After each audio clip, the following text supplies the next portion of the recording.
Important मेरे friends थे जो मुझे ये चीजें सिखाते थे और उसका बड़ा ही फायदा हुआ। तो हमने उनको इनवाइट किया और हमें एक ऐसा फैसिलिटेटर चाहिए था उस वक्त कि जिसके पास विजन भी हो, मिशन भी हो, एक्सपीरियंस हो ये सारी चीजें कराने का। तो उन्होंने हमें vision, mission, values, priority, strategic direction और वे फॉरवर्ड बनाने में उन्होंने हेल्प की थी। Next slide please.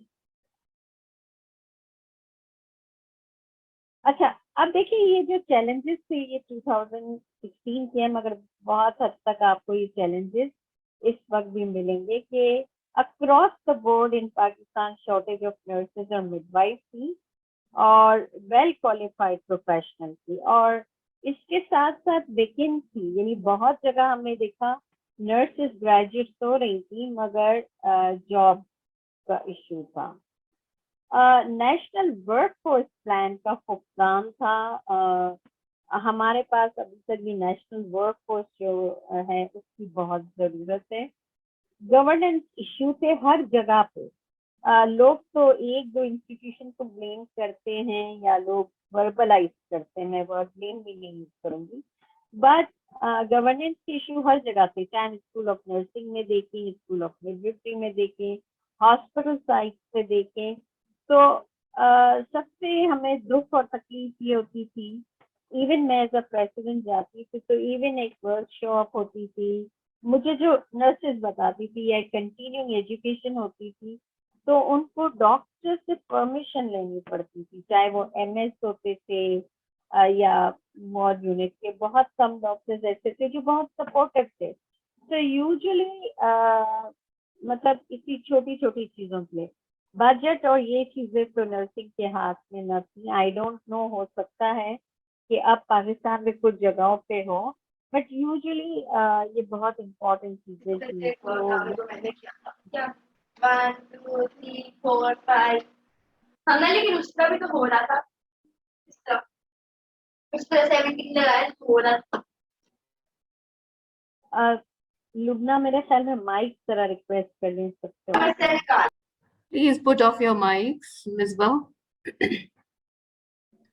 अच्छा, अनसूटेबल ऑर्गेनाइजेशनल स्ट्रक्चर थे और उसमें बहुत नर्सिंग की रिप्रेजेंटेशन थी। आप अपने अपने ऑर्गेनाइजेशन के ऑर्गेनोग्राम जरूर देखिएगा और उसमें देखिएगा कि चाहे नर्सिंग की डीन हो या डायरेक्टर हो सर्विसेज की, वो ऑर्गेनाइजेशन में कहाँ पे हैं, उनकी स्ट्रेट लाइन में जो फॉर्मल रिपोर्टिंग कहाँ है, इनफॉर्मल रिपोर्टिंग क्या है, रिस्पॉन्सिबिलिटी क्या है।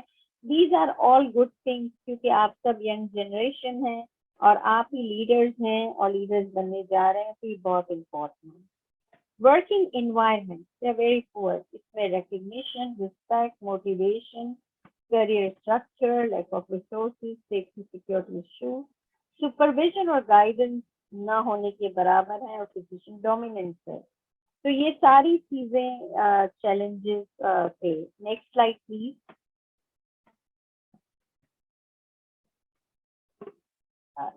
नेक्स्ट स्लाइड जी। नहीं, हाँ ये बात, क्वालिटी ऑफ एजुकेशन प्रिपरेशन, मतलब क्वालिटी चेक जो थे वो हमारे आउट ऑफ डेट हो गए थे। इंटरनल क्वालिटी मॉनिटरिंग भी बहुत लेटे थी। टीचर शॉर्टेज थी या टीचर बहुत जगहों पे बिजी थे और इन्वेस्टमेंट तो बहुत ही लो था, बहुत ही बुरा उसमें इन्वेस्टमेंट और पुअर इंफ्रास्ट्रक्चर और resource deficiency. Next slide please. Next slide.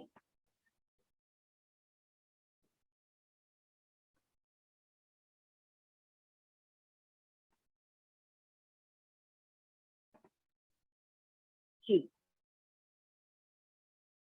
अच्छा, मैं मिस फातमा ने नहीं, पिछली स्लाइड पे रखिए लोग। हाँ, challenge number 3।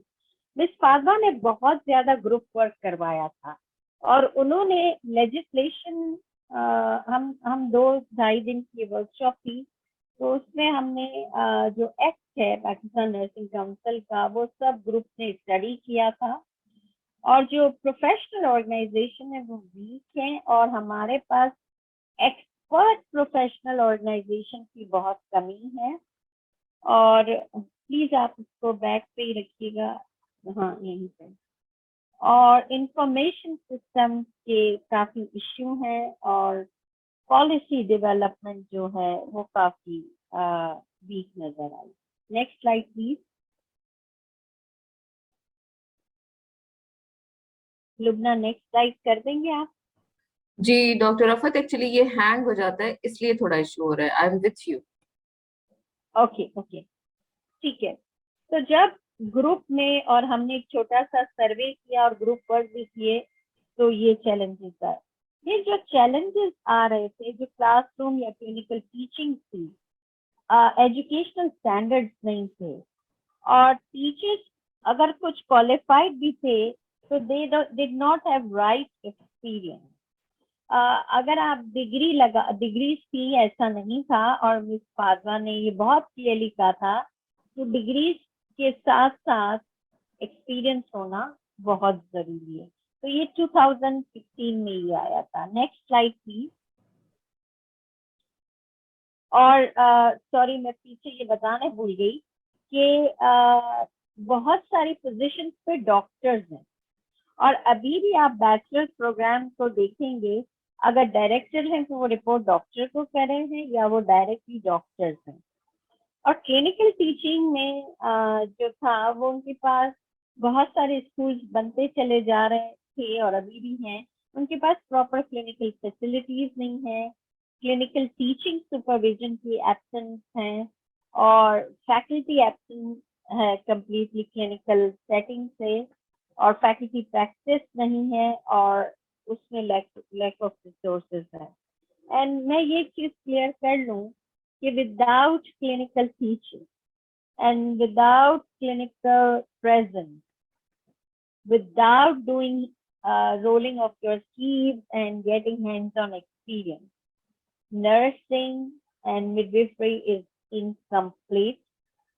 These are clinical is foundation for our education, और उसके बगैर हमारा कोई इमेज नहीं बन सकता। Next slide please. अब इस विजन डेवलपमेंट में कौन कौन लोग थे, और वो लोग किस तरह सेलेक्ट हुए थे, कहाँ कहाँ से आए थे। तो मैं आपको थोड़ा सा जो ऊपर की पिक्चर है उसमें बता दूं कि मिस फातवा जो सेंटर प्लेस पे थी, मैं प्रेसिडेंट थी, वाइस प्रेसिडेंट थी, और ये जो बीच में एक साहब हैं, ये रेगुलेशन, मिनिस्ट्री ऑफ रेगुलेशन के डायरेक्टर थे, क्योंकि पीएनसी उसमें आती थी, तो इस वजह से ये थे। और चारों डीजीएन थे, यानी हर तरफ के जो चारों सूबों के डीजीएन थे, और सीनियर लोग रिप्रेजेंट बने थे। आप देखिए मिस कौसर थी उस वक्त, आपको मैडम अच्छा भी उस वक्त सीनियर मेंबर आई थी, आर्मी की रिप्रेजेंटेशन थी, और कुछ यूनिवर्सिटी बेस्ड स्कूल के प्रिंसिपल थे जो एक्सपर्ट के तौर पे इसमें आए थे। आपको इन पिक्चर में मिसेस क्लारा पाशा और ये भी नजर आएंगे। तो बहुत सारा ग्रुप वर्क था, ये तो मैंने सिर्फ कुछ पिक्चर्स इसमें डाली हैं। पीएमसी से रजिस्ट्रार उस वक्त एक्टिंग मिस फौजिया मुश्ताक जो अभी भी हैं, तो वो सब इसमें प्रेजेंट थे, वो भी पिक्चर में शामिल है। तो ये सारे एक्सपर्ट्स थे जिन्होंने मिल के ये विजन बनाया था। Next please. तो उससे जो हमने विजन बनाया, nurses and midwife of Pakistan, supported by strong governance and education system, contribute to improving the health and quality of life of community by providing quality humanistic services and forging partnerships with other health and social disciplines. In alliance with government and key stakeholders, they work to deliver universal health coverage and act within the framework of sustainable development goals. तो ये vision जो है बेशक हमने बनाया था 2016 में, मगर आज भी अगर आप ये विजन देखेंगे और पढ़ेंगे और इसको बार बार पढ़ेंगे तो आज भी ये विजन करंट है, क्योंकि हमने ये विजन जो स्ट्रेटेजिक डायरेक्शन बनाई थी वो 2025 तक के लिए बनाई थी। Next slide please. मिशन क्या था? मिशन की इंपॉर्टेंट चीजें उसमें जो इस वर्कशॉप्स और इन कॉन्फ्रेंसेस से निकल के आई थी, strengthen and advance the nursing and midwifery profession to enable them to provide leadership and contribute fully to the improvement and development of health services and education system for nursing and midwifery in Pakistan. ये सारे experts ने हमें कहा कि आप degree की तरफ जा रहे हैं मगर क्लिनिकल कंपोनेंट जो है वो कुछ कम आ रहा है।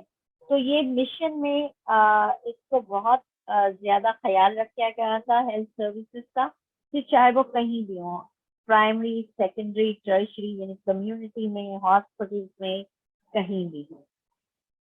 Second, improve the functioning of professional and regulatory bodies to increase levels of public protection and trust by ensuring the delivery of quality services, educating and fostering competent, confident and ethical nurses and midwives. तो जो regulatory bodies दुनिया की होती हैं उनका काम है public protection देना, और जो नर्सिंग प्रोटेक्शन आती है या मिडविफरी प्रोफेशन आती है वो इनकी एसोसिएशन, फेडरेशन, सोसाइटीज वो करती हैं। तो काइंडली अगर आपको ये मेरी बात समझ नहीं हो तो आप दुनिया की साइट पे चले जाएं, आप वेस्टर्न वर्ल्ड को चले जाएं, यूके, कनाडा, यूनाइटेड स्टेट्स है, ऑस्ट्रेलिया, न्यूजीलैंड और अफ्रीका में भी चले जाएं, तो आप देखेंगे नर्सिंग और मिडविफरी काउंसिल का काम होता है पब्लिक प्रोटेक्शन, यानी हम अपने प्रोफेशन से पब्लिक को प्रोटेक्शन करते हैं, इसीलिए हमारा इमेज बनता है, इसीलिए हमारी पब्लिक बनती है। लेकिन कभी कभी हमारी डिमांड रेगुलेटरी बॉडी को कि हमें प्रोटेक्ट करें, तो हमारी प्रोटेक्शन रेगुलेटरी बॉडी का काम नहीं होता, उनका काम होता है पब्लिक प्रोटेक्शन दें। हमारी प्रोटेक्शन जो नर्सेज या मिडवाइफ्स हैं उनकी प्रोटेक्शन उनकी ऑर्गेनाइजेशन, एसोसिएशन, फेडरेशन और उनके थ्रू होती है। Next slide please. और हमने इसकी वैल्यूज भी दी इस स्ट्रैटेजिक डायरेक्शन में, जो हमारे culture, context, religion, socio cultural उसमें वो उसकी वजह से उभर के इससे आई। तो एथिक्स, फर्स्ट एथिक्स है planning and providing services based on equity, integrity, fairness and respect for diversity, gender and human rights. ये हमने वैल्यू दी इस स्ट्रैटेजिक डायरेक्शन में हमारे एथिक्स को। तो होना ये अच्छा, accountability, taking responsibility for decision and action, relevant, health services and nursing and midwifery, human resource development, management and deployment systems are guided by health needs, evidence and best practice. मैं ये 2-3 चीजें अभी explain करती हूँ, फिर care process पे आती हूँ। जब रेलेवेंस की बात आती है तो मसलन मैं आपको इसकी छोटी एग्जांपल देती हूँ। सपोज अगर किसी हॉस्पिटल में आप सोचें कि एक नई सर्विस शुरू होती है। अब इसकी एग्जांपल ये है कि आप कार्डियक की ले, ये कार्डियक की फैसिलिटी है और उसकी एक स्पेशलिटी है कि हमें अब इस साइड की सर्जिकल चाहिए, जो cardiac, let's suppose cardiac transplant आ जाता, तो हमारे पास अनाउंसमेंट्स हो जाते हैं कि कार्डियक ट्रांसप्लांट ओपन हुआ। क्या उसमें वो कॉम्पिटेंट नर्सेज हैं जो पेशेंट को आफ्टर सर्जरी केयर प्रोवाइड कर सकें? क्या नंबर्स ऑफ नर्सेज कैलकुलेट हुई हैं? क्या नर्सिंग सर्विसेज की डायरेक्टर्स, मैट्रन्स वो इन्वॉल्व हैं, वो हर डिसीजन में है, फ्रॉम बिल्डिंग, यानी वो जो बिल्डिंग बन रही है या रूम स्ट्रक्चर रिनोवेट हो रहे हैं वहां से लेके all the way to service provide. और क्या हम रेगुलेटरी बॉडी के साथ जाइज करके कह रहे हैं कि जी पूरे कंट्री में आने वाले साल में 10 कार्डियक हॉस्पिटल खुलने वाले हैं, तो हमारे करिकुलम, हमारे टीचर्स पढ़ाने वाले, हमारे क्लिनिकल किस तरफ जाएंगे, किस तरह से देंगे। जब ये चीजें होंगी, कौन सी कॉम्पिटेंसी हमें अचीव करना है। एजुकेशनल स्टैंडर्ड तो बिल्कुल होंगे, मगर एजुकेशनल स्टैंडर्ड्स के साथ कौन सी कॉम्पिटेंसी होंगी जो रेलिवेंट हेल्थ केयर सिस्टम, अगर नर्सेस कम्युनिटी में है, जैसे बेसिक हेल्थ यूनिट में, तो उनकी कॉम्पिटेंसीज जो हैं वो कार्डियक, ऑन्कोलॉजी, ऑपरेशन थिएटर की नर्सेस से फार डिफरेंट होंगी। इसीलिए मैंने कहा था कि एक्सपर्ट ऑर्गेनाइजेशन या एक्सपर्ट ग्रुप वो कॉम्पिटेंसी ला सकते हैं। फिर है care processes. The care processes is holistic, respectful, supportive, honest, sensitive, and protective, preserving the dignity and humanity of the person, family, group, or community receiving the care. हमने क्या कहा कि regulatory body का काम है पब्लिक प्रोटेक्शन, तो इसीलिए हम किसके साथ, हमारे केयर प्रोसेसेस होलिस्टिक होने से हम ये नहीं कर सकते हैं कि जैसे अगर सर्जन कहते हैं मैं लेफ्ट आई का सर्जन हूँ तो मैं राइट आई करूँ, या मैं लिवर का हूँ तो मैं इतना ही देखूंगा बाकी के लिवर। हम होलिस्टिक केयर, हम रिस्पेक्टफुल केयर प्रोवाइड, हम पेशेंट और उनकी फैमिली और कम्युनिटी के लिए सपोर्टिव होते हैं, हम सेंसिटिव होते हैं, हम प्रोटेक्ट करते हैं और इनकी डिग्निटी को प्रिजर्व करते हैं जो भी हमारे अंडर केयर आता है। Next slide please. तो ये इतनी इम्पोर्टेंट चीजें हैं किसी भी स्ट्रैटेजिक डायरेक्शन के लिए। फिर हमने 3 और DT की कोर प्रोसेसेस में जो ये तो कंटिन्यूटी है। रिस्पॉन्सिवनेस, कैसा हमारा रिस्पॉन्स, बीइंग रिस्पॉन्सिव, क्रिएटिव होना चाहिए, इन्फॉर्म्ड होना चाहिए and innovative in dealing with new knowledge and technology. ये दोनों साइड बाय साइड है। क्लिनिकल सर्विसेज में आप हैरान रह जाएंगे, आजकल जो हॉस्पिटल बन रही है पाकिस्तान में, उसमें नॉलेज के साथ साथ टेक्नोलॉजी चेंज हो रही है। तो क्या हमारा करिकुलम स्टैटिक है या हमारे करिकुलम इनोवेटिव है? क्या हमारी रेगुलेटरी बॉडी के अंदर ऐसे थिंक टैंक हैं जो इनोवेशन और बहुत इन्फॉर्म और क्रिएटिव चीजें ला रही थ्रू एक्सपर्ट, या हम उसी करिकुलम पे चल रहे हैं? क्या हमारी कॉम्पिटेंसी मॉडल चेंज हो रहे हैं या हम उसी कॉम्पिटेंसी पे चल रहे हैं? तो आगे की लाइन है, current and emerging national and global social, political, economic and health issues moving towards universal health coverage and achieving sustainable development goal. तो आजकल आप सुन रहे हैं बहुत ज्यादा environment and climate change. Climate change हमारी पॉपुलेशन को बहुत इम्पैक्ट कर रहा है। मसलन जो कराची अर्बन सिटी है, जैसे कराची है, लाहौर है, पेशावर है, और मैं तो कहूँगी अब इस्लामाबाद, उसमें जब ट्रैफिक इतना होता है, धुआं गाड़ियों से निकलता रहता है, कोई पॉलिसी वो नहीं है कि कितनी गाड़ियां आएंगी अर्बन सिटी में, उस तरह। तो लोगों को आप देखें एलर्जी रिएक्शन हो रहे हैं बहुत ज्यादा, सांस की बीमारियां बहुत ज्यादा हो रही, और जो हमारे अपने सिटी के हैं। तो क्या हम रिस्पॉन्सिव हैं? क्या हमारा करिकुलम रेगुलेशन उस पे जा रहे हैं कि अगर हम पब्लिक प्रोटेक्शन में करते हैं? मैं एक दफा स्वीडन गई थी, तो वहां पे बड़े से बड़ा शख्स, बच्चे से बच्चा, सब बसेस में जा रहे थे। तो मैंने उनसे पूछा कि आपके पास क्या गाड़ियां नहीं है, आप तो फर्स्ट वर्ल्ड है? उन्होंने कहा बिल्कुल गाड़ियां तो हैं, लेकिन स्टॉकहोम हमारा अर्बन सिटी और वो है कैपिटल है, तो उसमें भी गाड़ियां लाना अलाउ नहीं है, और जो लाता है तो पार्किंग फीस इतनी ज्यादा हाई है किसी के लिए भी अक्रॉस द बोर्ड। ऐसा नहीं हो सकता है कि मैं एक ऐसे इंस्टीट्यूशन में काम कर रही हूँ तो मुझे नहीं लगेगा, नहीं। तो लोगों के लिए मगर पब्लिक ट्रांसपोर्ट इतना बेस्ट था कि एवरीबडी फेल्ट फ्री। तो नर्सेज और मिडवाइफ और ये सब मिल के एडवोकेट करते हैं। आप इंग्लैंड में देखें, अगर मिडवाइफरी के ऊपर सर्विस कम होना, ज्यादा होना, तो मिडवाइफ वहाँ निकलती है, पब्लिक निकलती है, वो लोग हर जगह। मैं खुद गई थी तो बसेस में ऑटो पे इनका लगा हुआ था ये मिडविफरी के लिए और विमेन के product, which was very good. तो क्या हम पब्लिक के लिए साथ में मिलकर कर रहे हैं? Partnership, working with partners towards common objectives by acting collaboratively, supporting each other's efforts, and being willing to involve all national, regional, and international stakeholders. तो हमारी पार्टनरशिप किससे है?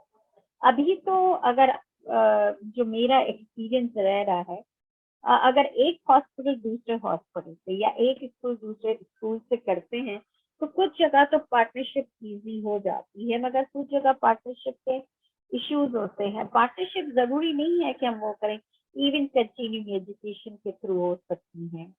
तो किस किस्म की पार्टनरशिप हम नेशनली करें, प्रोविंशियली कर रहे हैं, डिस्ट्रिक्ट लेवल पे कर रहे हैं, रीजन में किस किस्म के? तो मैं आपको बताते चलूं कि जैसे सार्क रीजन है, apart from political situation, doctors को मैं देखती हूँ तो इनके ग्रुप्स बने हुए, ऑब्स्टेट्रिशियन के ग्रुप्स हैं, एनेस्थेटिस्ट के ग्रुप हैं, सर्जन के ग्रुप्स हैं, और वो बड़ा काम करते हैं। और मुझे तो इसलिए पता चला कि मुझे ऑब्स्टेट्रिशियन पाकिस्तानियों ने इनवाइट किया था और मैं नेपाल गई थी, मैं मिडविफरी से थी, उन्होंने कहा नहीं हम सब साथ हैं। तो I was really surprise to see कि सार्क में ये सब डॉक्टर्स कितना अच्छा मिलकर काम करें। तो हमारा उस वक्त ये विजन था कि नर्सेज और मिडवाइफ भी सार्क कंट्री के साथ मिलकर काम करें। मिडविफरी में खैर हम एक चीज तो निकाल चुके हैं, हम एक जर्नल निकालते हैं, जर्नल ऑफ एशियन मिडवाइफ, वो हमारा हमने इसी तरह बनाया था। Next slide please.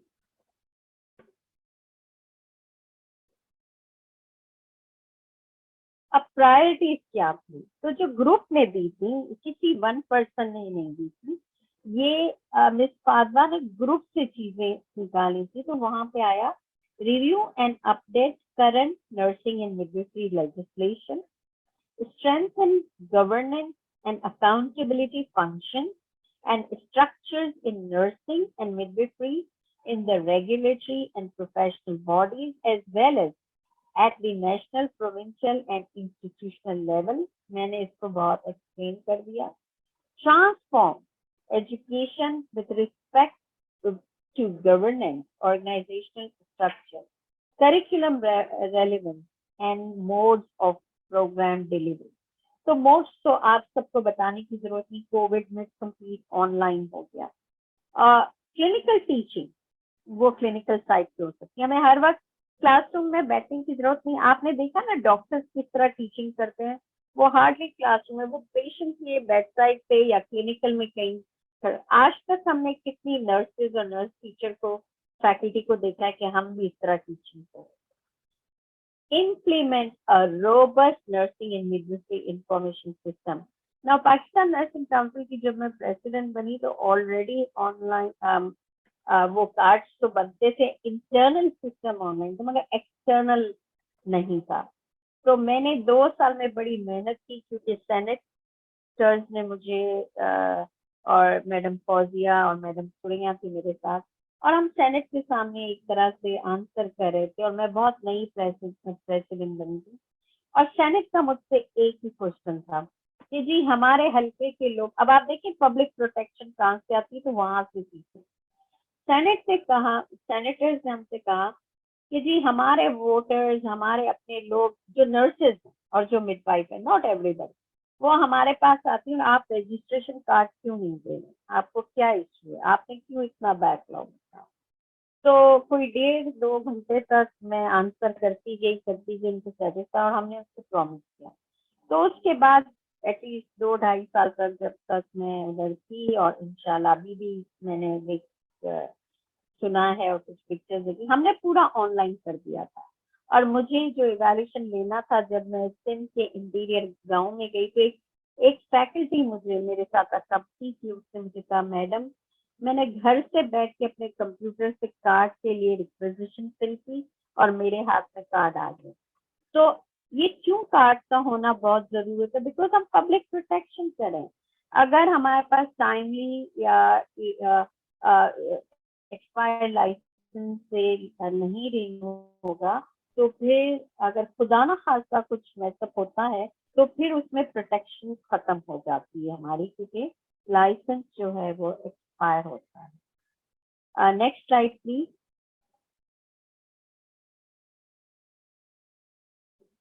तो जो स्ट्रैटेजिक डायरेक्शंस आई, तो उन्होंने कहा कि statutory body regulatory nursing in Pakistan has authority and powers to implement a modern regulatory system. ये word group से आया था, modern regulatory. The council has robust, fit for purpose governance, organizational and accountability structure with sufficient and sustainable resources, human, material, financial, to fulfill its statutory mandate. Next slide, please. तीसरा था the governance system and structure of the nursing and midwifery services education have the capacity to deliver relevant and quality nursing and midwifery services. अब आप देखिए services, तो naturally जब आप ऐसा curriculum होगा जो पढ़ाएंगे तभी हम quality nursing and midwifery services दे सकते हैं। Fourth, the governance and organisation structure of the nursing and midwifery education system have the capacity to deliver quality programs, produce competent graduates capable of providing safe and quality care. तो ये चीजें आज भी इसी तरह से हैं। तो जब भी स्कूल की इंस्पेक्शन, जब भी ये होता है, तो दुनिया अपने अपने कंट्री में ये नहीं देखती है कि कितने पास हो गए सर। पहली चीज ये कि एग्जामिनेशन और सर्टिफिकेशन सिस्टम तकरीबन हर कंट्री में है, हार्डली मैंने दुनिया का देखा कि, और वो बहुत एक्सपर्ट अपनी एक्सपर्ट एग्जाम बनाते हैं थ्रू द अपनी बॉडी या रेगुलेटरी बॉडी, ताकि वो इंश्योर करते हैं कि ग्रेजुएट कॉम्पिटेंट हो, सेफ हो और क्वालिटी हो। और कॉमन एग्जाम होता है नेशनली। उसका रीजन ये होता है कि नेशनली हम सेम स्टैंडर्ड पर हम कॉम्पिटेंट ग्रेजुएट निकाल रहे हैं। और फिर लोग जो हैं वो स्कूल्स की रेटिंग्स जो डाली जाती हैं कि इतना पासिंग रेट है, तो वो पासिंग रेट उसी कॉम्पिटेंसी उसकी वजह से आती है। फिफ्थ है nursing and midwifery policy, decision making and workforce management are informed and reliable and relevant data. तो जब ये ऑनलाइन डाटा और जरूरत है, आप बैंक को देखिए, आज सारे लोग, इवन कोई अनपढ़े लिखे लोग भी होते हैं, आप देखिए वो एटीएम कार्ड यूज करते हैं। गवर्नमेंट जो प्रोग्राम्स बनाती है तो लोगों को ये कहती है एटीएम, तो लोगों के हाथ में ये चीजें आ चुकी हैं। तो अगर हमारा डाटा अपडेटेड नहीं होगा, रिलायबल नहीं होगा, रेलिवेंट नहीं होगा, तो हम पॉलिसी और डिसीजन नहीं बना सकेंगे वर्कफोर्स के लिए। तो इसका एग्जाम्पल क्या है? फॉर एग्जाम्पल एक प्रोविंस का डाटा है रेगुलेशन से निकाला कि कितने ग्रेजुएट है या कितने स्पेशलाइजिंग में, हम कहते हैं 18 हमारे पास डिप्लोमा है, तो कितने लोग स्पेशलाइजेशन से ग्रेजुएट, उनकी क्या कॉम्पिटेंसी है। तो लेट्स हैव वर्कफोर्स क्या हम वर्कफोर्स इस तरह से बना रहे हैं जिसकी हमें हेल्थ सिस्टम में जरूरत है? अगर नहीं है तो फिर ये कोई बाहर से नहीं आएगा। बाहर से मेरा मतलब आउट ऑफ कंट्री नहीं, मेरा मतलब नर्सिंग और मिडवाइफरी प्रोफेशन के बाहर से लोग नहीं आएंगे, अंदर से ही लोग होंगे जो उनको चेंज करते रहेंगे। Next slide please.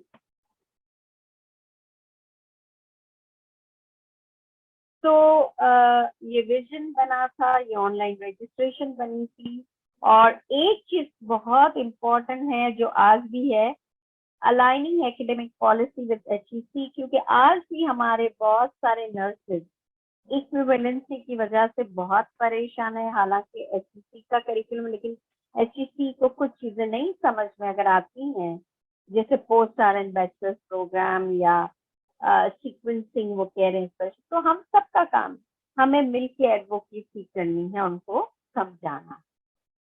Dynamic practice areas होने चाहिए स्टूडेंट्स के लिए, और क्वालिटी एजुकेशन और एक्रेडिटेशन सिस्टम होना चाहिए। हमें इंस्पेक्शन सिस्टम से बाहर निकल के एक्रेडिटेशन सिस्टम में आना चाहिए। HEC जो है वो काफी हद तक एक रेजिस्ट्रेशन कर रहे हैं और वो पूरा इंडिपेंडेंट आर्म बना देते हैं। तो इस तरह से नेक्स्ट स्लाइड प्लीज।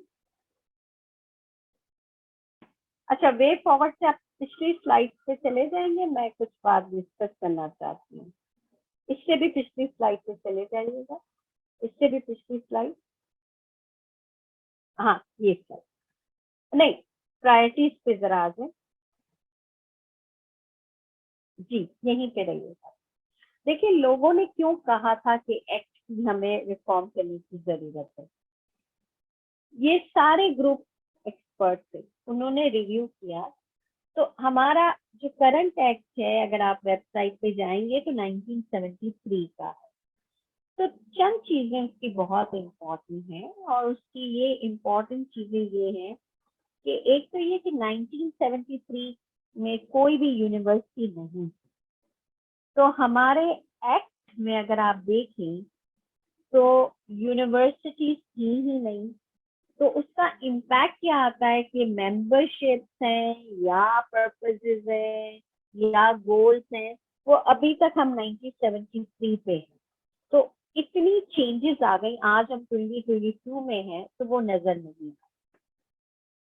दूसरी इम्पोर्टेंट चीज, अगर आप कहेंगे कि हम प्रोटेक्टेड हैं लीगली, तो एक्ट में नर्स की डेफिनेशन नहीं है, एक्ट में मिडवाइफ की डेफिनेशन नहीं है, एलएचसी। ऑल्दो एक्ट कहता है कि एक्ट सबके लिए, मगर डिफाइन नहीं है। आज की दुनिया में जो भी टाइटल यूज होता है उसकी डेफिनेशन पहले आती है। तो अगर आपको मेरी ये चीज समझना हो तो आप इंटरनेशनल काउंसिल ऑफ नर्सेस पे चले जाएं, इंटरनेशनल कन्फेडरेशन ऑफ मिडवाइफ पे चले जाएं, और आप जरा वहां पे जाके नर्स और मिडवाइफ की डेफिनेशन पढ़िए। दूसरी चीज, मुझे याद है कि जब मैं प्रेसिडेंट थी और मैंने मीटिंग चेक की थी, तो वाइस प्रेसिडेंट उस वक्त तो पीएमडीसी था, आप पीएम थे, तो वो आए थे और उनकी एक रिक्वेस्ट थी। उन्होंने कहा कि मेरे पास 3 नर्सेज हैं और मैं डायबिटिक स्पेशलिस्ट हूँ, और 3 नर्सेज मेरे पास पिछले 8 से 10 साल से काम कर रही हैं, और लिटरली वही असेसमेंट करती हैं पेशेंट का, वही डायग्नोसिस करती हैं, प्रिस्क्रिप्शन भी लिख देती हैं, और मैं तो साइन ऑफ कर देता हूँ। लेकिन मसला ये है कि आपके पास क्लिनिकल नर्स स्पेशलिस्ट का टाइटल है ही नहीं, तो प्लीज आप कुछ करके उस टाइटल को ले आए।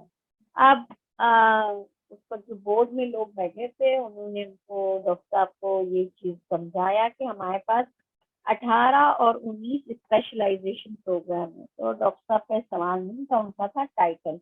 और फिर मैंने क्लियर किया कि ना हमारे रेगुलेशन में ना हमारे एक्ट में है ये टाइटल। तो nurse, midwife, clinical nurse specialist, nurse practitioner, LAT, अगर ये टाइटल, ये डेफिनेशन और स्कोप ऑफ प्रैक्टिस की 2-3 लाइन एक्ट में नहीं होंगी, तो फिर हम लीगली प्रोटेक्ट नहीं हो सकते। हर बार इंटरप्रिटेशन है, और जब बहुत सारे कोर्ट केसेस होते हैं तो कुछ चल हो जाते हैं और बहुत सारी चीजें उसमें नहीं होती हैं, जिसकी वजह से हम नहीं विन कर सकते हैं। ठीक है।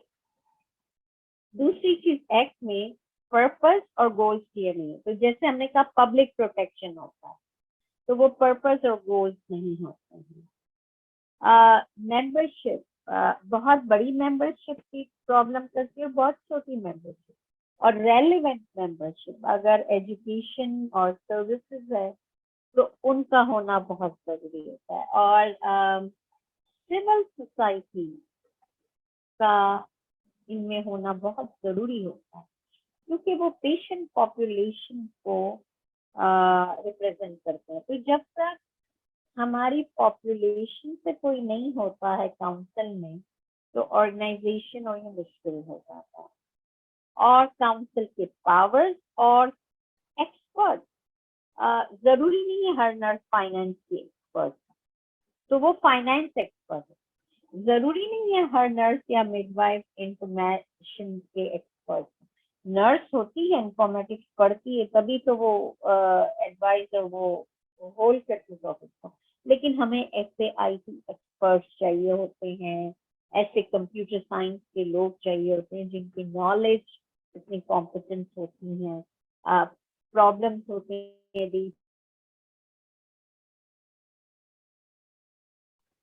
तो रेलिवेंट होना चाहिए। तो मैं आप सबको रिक्वेस्ट करूंगी कि हमने आहा यूनिवर्सिटी से एक प्रोग्राम स्टार्ट किया है और वो है पॉलिसी डायलॉग।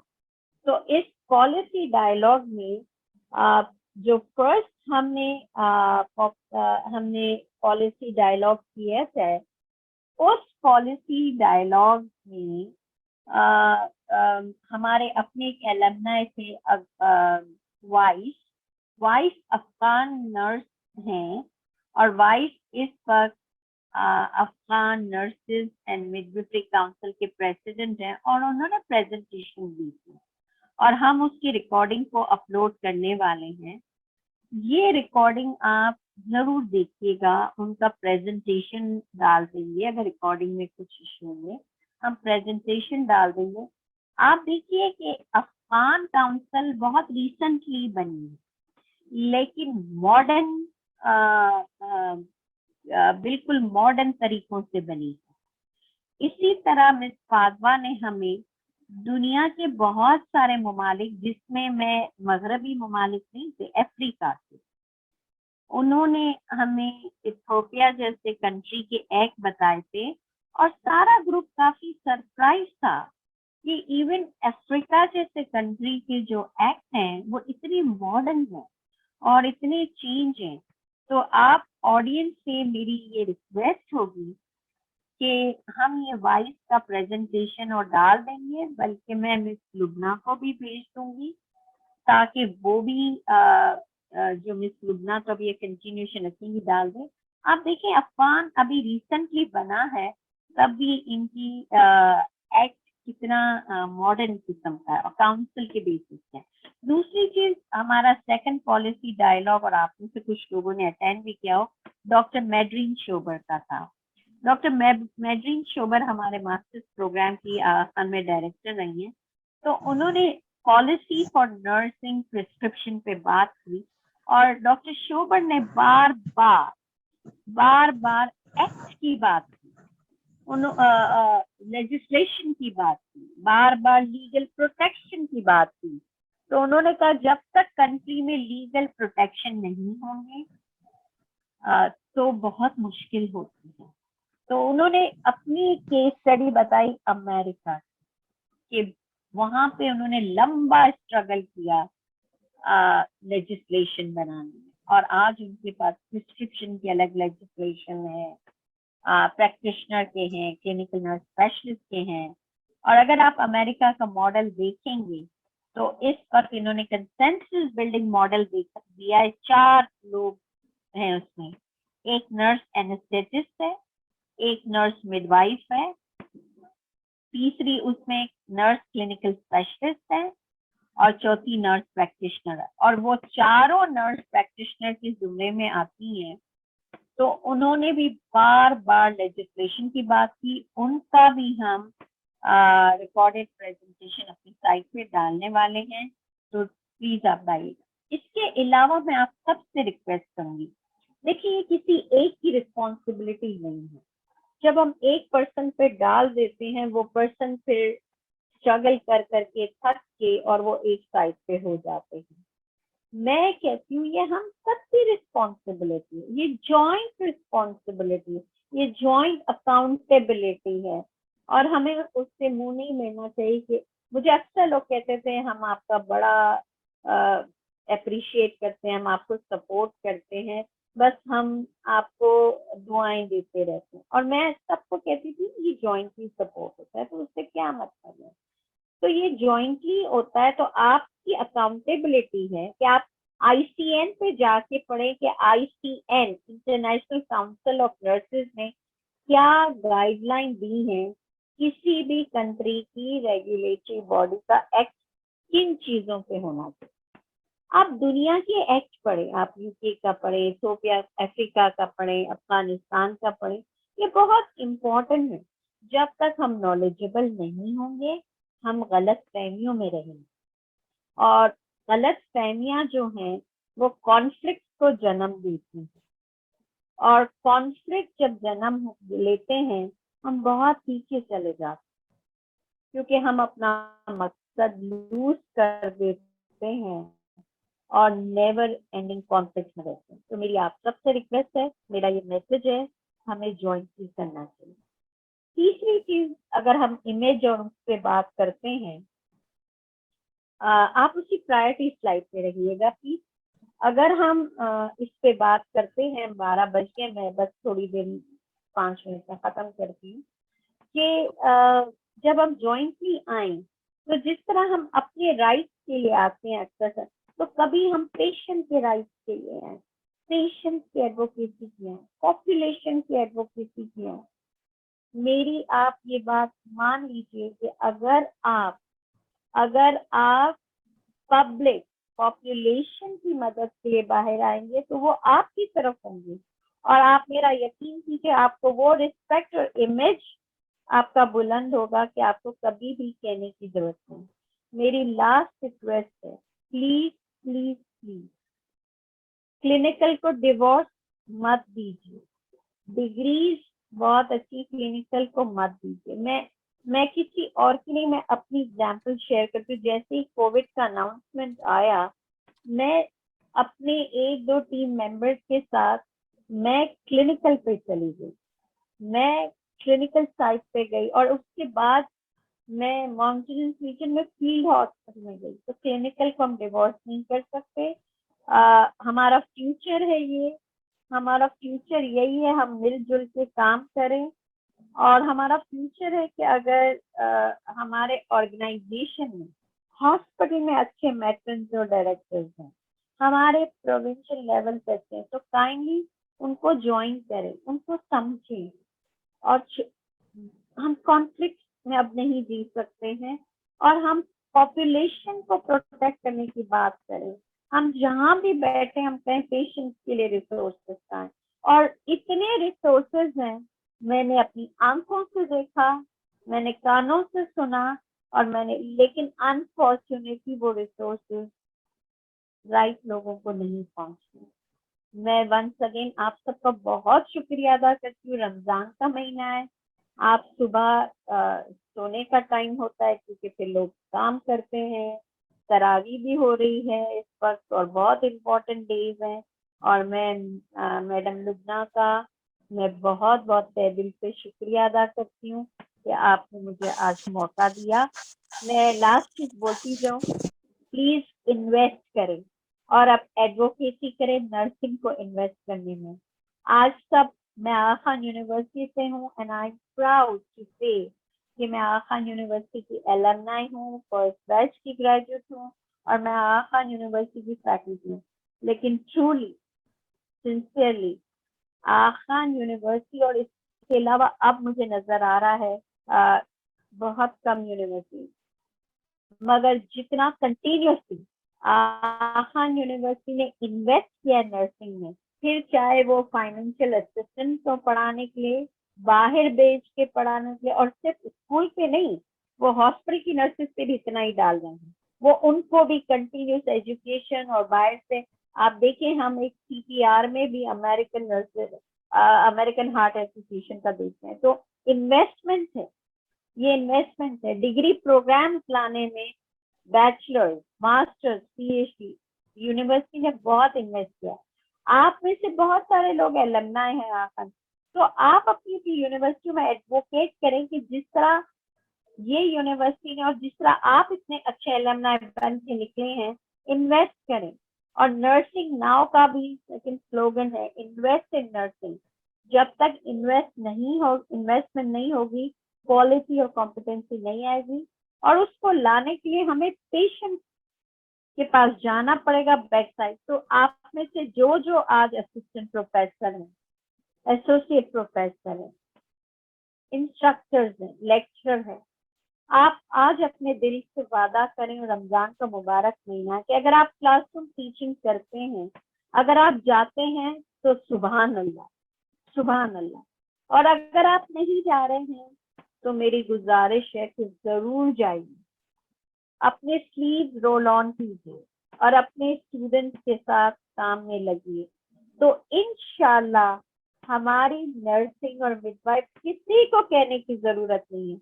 और ये टर्म, ये मिस लुबना ये प्रेजेंटेशन डाल देंगी, आप ऐसे टर्म यूज करें अपनी लैंग्वेज में, सस्टेनेबल डेवलपमेंट को, यूनिवर्सल हेल्थ केयर कवरेज, और आप WHO के ये डॉक्यूमेंट पढ़ें, और जब आप ये लैंग्वेज करेंगे तो आपके डॉक्टर्स कहेंगे, तो जब आप पेशेंट के पास जाएं बैठकर आप एडवोकेट बन जाएं। आप कहें गवर्नमेंट चेंज होती रहे, लेकिन अगर हमारे पेशेंट्स को हेल्थ केयर सिस्टम में इन पॉलिसीज या जो पॉलिसीज, अब तो ये पिछली गवर्नमेंट हो गई, उससे पिछली गवर्नमेंट की जो शुरू करते, अगर हमारे पॉपुलेशन को फायदा है तो आप एडवोकेट करें, और फिर देखिएगा खुदा आप पे मेहरबान होगा, क्योंकि आपकी अपनी कौम आप पे मेहरबान। बहुत शुक्रिया, बहुत शुक्रिया, बहुत शुक्रिया। Miss Lubna, over to you.